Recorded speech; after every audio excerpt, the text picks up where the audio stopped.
In military geography, a fortress is only as strong as the lines that feed it. If you sever those lines, the grandest fortifications turn into nothing more than a concrete trap.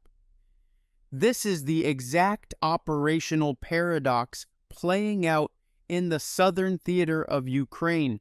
Recently, reports confirmed that a massive convoy of at least 35 Russian military trucks and fuel tankers was intercepted and systematically destroyed. This didn't happen on the active front line of Donetsk or Zaporizhia. It happened deep within the land corridor, leading toward the occupied Crimean Peninsula. But the true significance of this strike is not the sheer number of vehicles lost. It is the strategic geography of where it occurred. A vital arterial supply road into Crimea is burning, and this localized fire represents a massive shift in Ukraine's asymmetric strategy.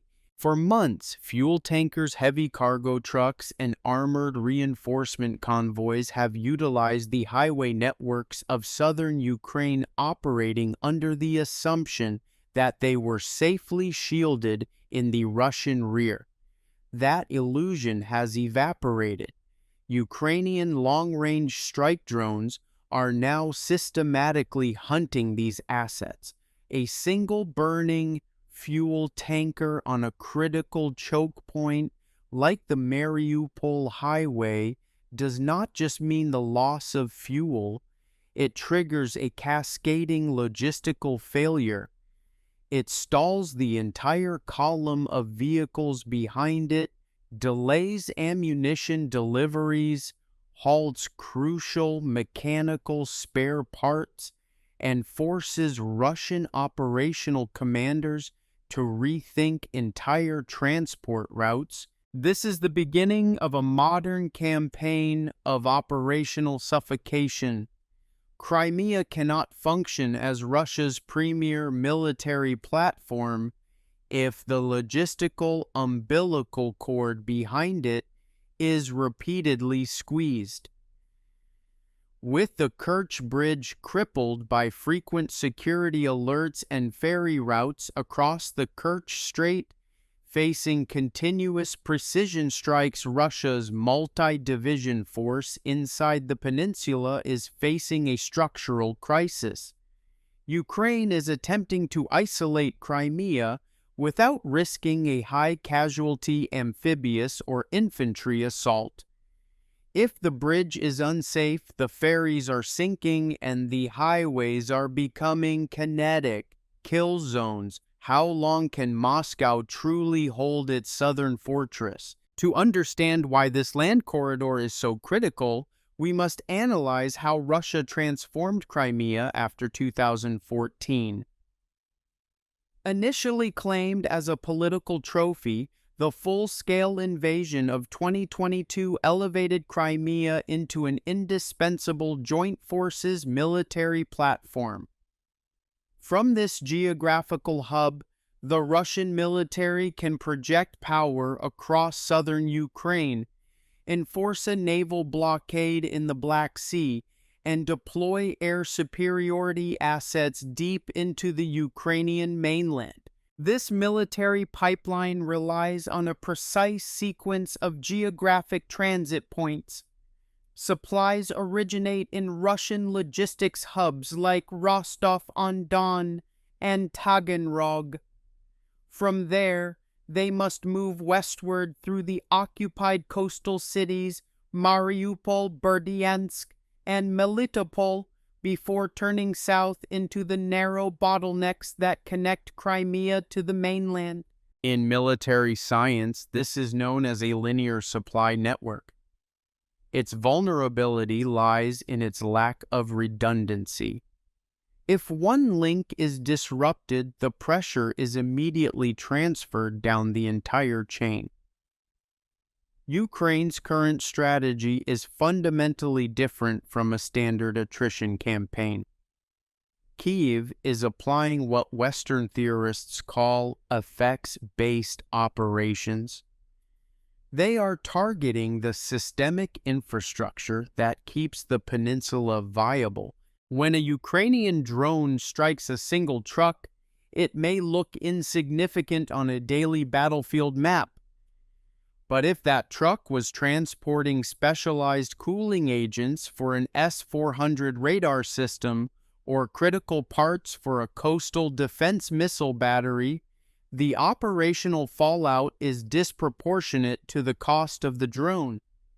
The loss is measured not in rubles, but in degraded radar coverage, lost response time, and fractured commander confidence. Let us examine the primary arteries available to Moscow. Historically, the crown jewel of Russia's logistical architecture was the Kerch Bridge. Spanning the Kerch Strait, it provided a direct high-capacity rail and road link from the Russian mainland straight into eastern Crimea. It allowed heavy armor and massive fuel trains to bypass the volatile mainland of Ukraine entirely. But a lifeline that can be shut down at any moment ceases to be a reliable military asset. Following multiple spectacular Ukrainian operations utilizing marine drones and long-range missiles, the Kerch Bridge's operational utility has degraded.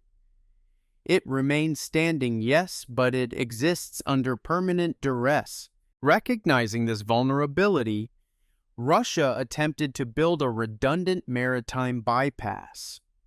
They deployed large logistics vessels such as the Slavyansk ferry to transport fuel and heavy cargo across the Kerch Strait, utilizing the port of Kavkaz. However, Ukraine responded with a systematic anti-ship and drone campaign, heavily damaging these port facilities and sinking key transport vessels. By eliminating the maritime backup, Ukraine successfully forced the Russian military to rely almost exclusively on the land corridor through occupied southern Ukraine. This brings us to the M14 highway, a route that was supposed to be a safe internal highway, but has instead mutated into a highly surveyed 200-kilometer gauntlet of fire. The M14 highway and its connecting routes from Taganrog to Mariupol are the new centers of gravity for this logistical war. This asphalt corridor bears the entire weight of Russia's southern grouping of forces. On paper, this route lies deep in the Russian rear, far beyond the reach of standard Ukrainian tube artillery. However, Ukraine has shattered this geographical barrier by deploying an advanced multi-layered drone architecture. Western intelligence sources indicate that Ukrainian long-range reconnaissance and strike UAVs are operating at depths of 150 to 200 kilometers behind the active front lines. This capability transforms a routine military transport into a complex survival challenge. The anatomy of a typical Ukrainian drone ambush on the M14 highlights this reality. First, long-range reconnaissance drones, often utilizing electronic intelligence and passive radar tracking, locate a Russian convoy as it departs staging areas near Taganrog. The drone operators do not strike immediately. They shadow the convoy, waiting for the perfect tactical bottleneck, a narrow bridge, a section of road lacking tree cover, or a mandatory checkpoint. Once the convoy is trapped in the optimal zone, the command team prioritizes the targets. High-explosive FPV drones or loitering munitions are directed first at fuel tankers. A burning fuel tanker creates an instantaneous tactical crisis. It produces a massive thermal signature, generates a thick screen of toxic smoke, and physically blocks the movement of all subsequent vehicles. The consequences of these rear area strikes do not remain confined to the roadside of the M14 highway. They instantly cascade onto the active front lines, directly degrading the combat readiness of Russia's Dnieper and Vostok army groups. Combined, these operational formations encompass roughly 150,000 troops deployed across a vast, demanding southern front. To maintain defensive lines and conduct localized counter-offensives, these 150,000 soldiers require an uninterrupted torrent of supplies. They require thousands of tons of artillery ammunition, daily massive reserves of diesel fuel for armored personnel carriers, replacement barrels for worn-out artillery pieces, and critical medical supplies. This logistical crisis has breached the military sphere and entered the civilian domain inside Crimea. Persistent fuel shortages across the peninsula have led to surging prices and civilian rationing. For Moscow, this presents a severe political dilemma.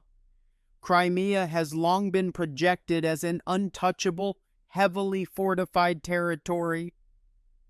When ordinary citizens face chronic fuel shortages and witness smoke plumes on the horizon, the political narrative of absolute control shatters, forcing the Kremlin to divert scarce military transport assets to stabilize civilian morale. The final phase of Ukraine's strategy involves the systematic degradation of Crimea's inner shield. Kiev understands that isolating the peninsula via the land corridor is only half the battle.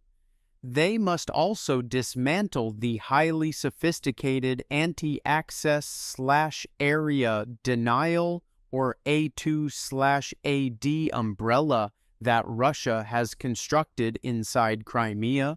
This umbrella is anchored by elite air defense systems, including the S-300, the state-of-the-art S-400 Triumph long-range Nebo-U radars, and Panzer S-1 point defense systems. These systems act as the eyes and shields of the peninsula, detecting incoming threats and protecting high-value targets like the Sevastopol Naval Base and the Belbek Military Airfield. Ukraine has launched a highly coordinated SEAD suppression of enemy air defenses campaign.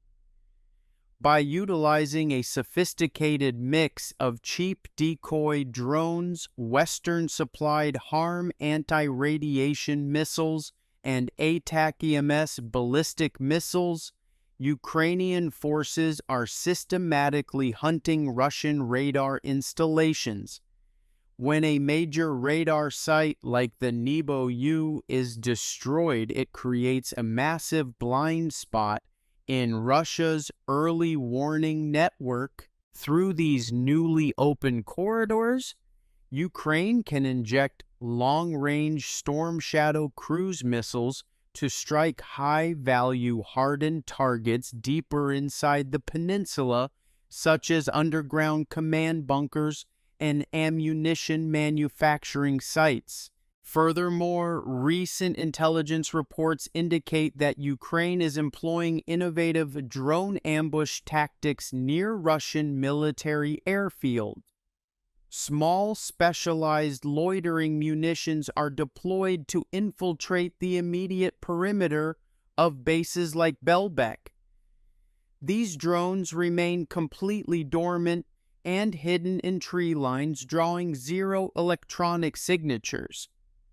The moment a Russian Su-35 fighter jet attempts to take off or land, or when ground crews expose high-value fuel storage bladders during servicing, the hidden drone activates, executing a precision kamikaze strike. What we are witnessing around the Crimean Peninsula is a profound manifestation of modern asymmetric warfare. Ukraine is demonstrating that a nation without a massive conventional navy can still paralyze a regional naval superpower, and a military forces without a massive armored superiority can freeze a 150,000-man army by targeting its logistics rhythm. The question for the coming weeks is clear. Will Russia find a way to secure its fractured land corridor, or will Ukraine tighten the noose even further, turning the M14 highway into an inescapable graveyard for Russia's southern war machine? What is your analysis of this logistical war? Can Moscow maintain its lines of communication under this relentless drone pressure? Let us know your thoughts in the comments below. If you found this deep military analysis valuable, please like, share this video, and subscribe for more comprehensive frontline operational breakdowns. Thank you for watching, and we will see you in the next briefing.